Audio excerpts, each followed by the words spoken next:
നമസ്കാരം. തിരുവനന്തപുരം ജില്ലയിലെ കിളിമാനൂരിന് സമീപം പോങ്ങനാട് പാറയ്ക്കൽ ശ്രീകൃഷ്ണ സ്വാമി ക്ഷേത്രം.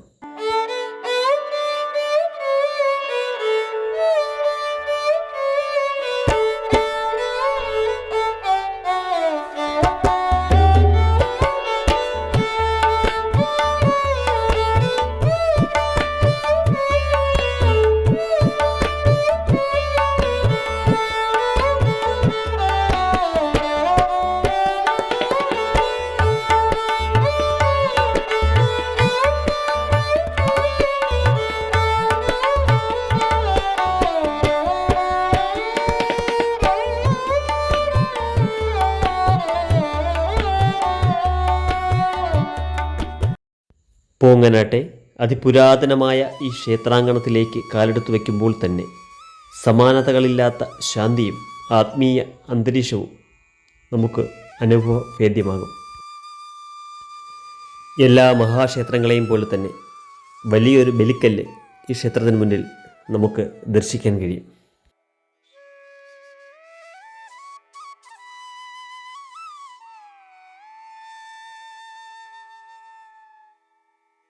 നാല് തൃക്കൈകളോടുകൂടിയ മഹാവിഷ്ണുവിൻ്റെ പ്രതിഷ്ഠയാണ് ഇവിടെ. ഒരു കൈയിൽ ശംഖും ഒരു കൈയിൽ ചക്രവും ഒരു കൈയിൽ പത്മവും ഒരു കൈ ഇടുപ്പിൽ ഊന്നിയുമായാണ് ഇവിടുത്തെ പ്രതിഷ്ഠ. ഇവിടുത്തെ പ്രതിഷ്ഠയിൽ എന്ന് പറയുമ്പോൾ പ്രത്യേകത എന്ന് പറയുമ്പോൾ ഗദ എന്ന് പറയുന്ന ആയുധം, അതായത് കൗമോദകി എന്ന് പറയുന്ന ഗദ എന്ന് പറയുന്ന ആയുധമില്ലാത്ത പ്രതിഷ്ഠയാണ് ഇവിടെ. മൃഗമാല, വനമാല എന്നിവയോടുകൂടിയ പൂർണ്ണമായും കരിങ്കൽ നിർമ്മിച്ച വട്ട ശ്രീകോലമാണ് ഇവിടെ. മൃഗമാല എന്ന് പറയുന്നത് ആ ദേവൻ്റെ വീര്യ തത്വത്തെയും വനമാല എന്ന് പറയുന്നത് ആ ദേവൻ്റെ ആർദ്ര തത്വത്തെയും, അതായത് അനുഗ്രഹ തത്വത്തെയുമാണ് സൂചിപ്പിക്കുന്നത്.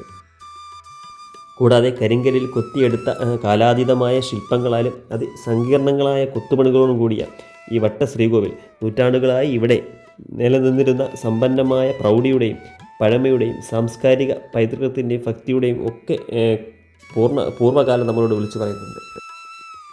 അന്നത്തെ കൽപ്പണിക്കാരുടെ വൈദഗ്ധ്യം വിളിച്ചോതുന്നതാണ് ഇവിടുത്തെ ഓരോ ശില്പങ്ങളും കൊത്തുപണികളും.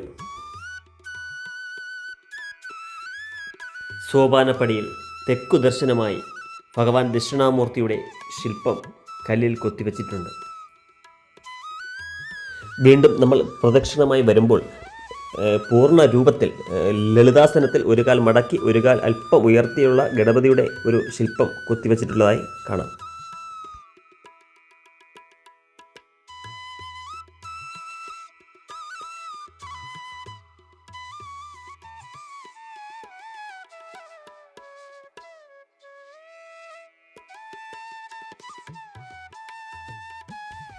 തെക്കു പടിഞ്ഞാറായി ശംഖുചക്ര ഗദാധാരിയായ ഭഗവാൻ വിഷ്ണുവിൻ്റെ ഇരിക്കുന്നതായ ഒരു വിഗ്രഹം ശിലയിൽ കൊത്തിവെച്ചിട്ടുള്ളതായി കാണാനായി.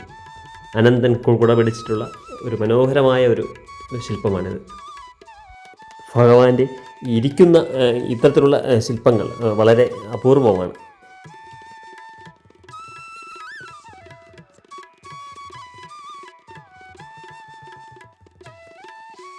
കൂടാതെ ഇവിടുത്തെ ഏറ്റവും വിശിഷ്ടമായ ശില്പമെന്ന് പറയുന്നത് എല്ലാ സൗന്ദര്യ സങ്കല്പങ്ങളുടെയും പ്രതിബിംബം ഉൾക്കൊള്ളുന്ന സുന്ദരമായ യക്ഷിയമ്മയുടെ ശില്പമാണ്. ഒരു കൈയിൽ കണ്ണാടി പിടിച്ച് മറുകൈയിൽ തലയിൽ പൂചൂടുന്ന രീതിയിൽ ഒരു കാൽ പനയിൽ ഊന്നി ഗാംഭീര്യത്തോടെ നിൽക്കുന്ന ദേവീഭാവം. വീണ്ടും നമ്മൾ പ്രദക്ഷിണമായി വരുമ്പോൾ അമ്പ്, വില്ല്, ശംഖചക്രങ്ങളോട് കൂടിയ മഹിഷാസുര മർദ്ദിനിയായ ദുർഗയുടെ മനോഹരമായ ശില്പം കാണാൻ കഴിയും. മഹിഷാസുരൻ്റെ ശിരസിന് മുകളിൽ ഛേദം ചെയ്തുകൊണ്ട് നിൽക്കുന്ന രീതിയിലാണ് ഭഗവതി നിൽക്കുന്നത്. കൂടാതെ ഇവിടുത്തെ അഭിഷേക ഓവിനും ഒരുപാട് പ്രത്യേകതകളുണ്ട്.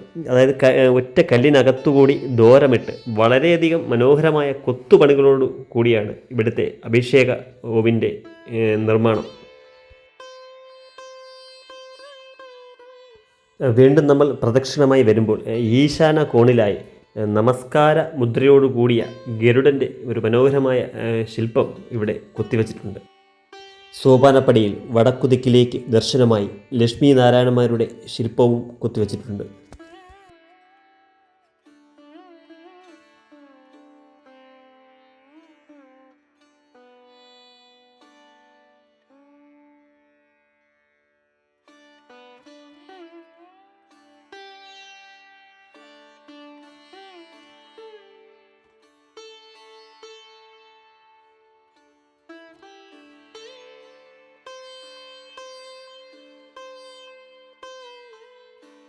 ക്ഷേത്രത്തിനു മുന്നിൽ വളരെയധികം കൊത്തുപണികളോട് കൂടിയ ഒരു മനോഹരമായ ഒരു നമസ്കാര മണ്ഡപവും സ്ഥിതി ചെയ്യുന്നുണ്ട്.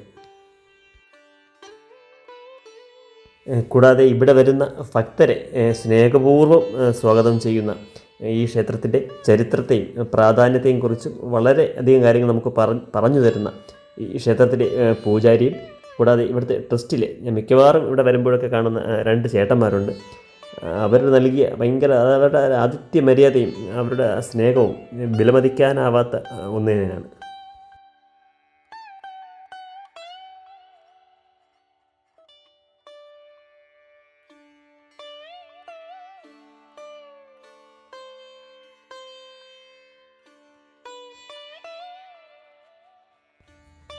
കൂടാതെ ഇവിടെ മനോഹരമായ ഒരു കാവ് നമുക്ക് കാണാം.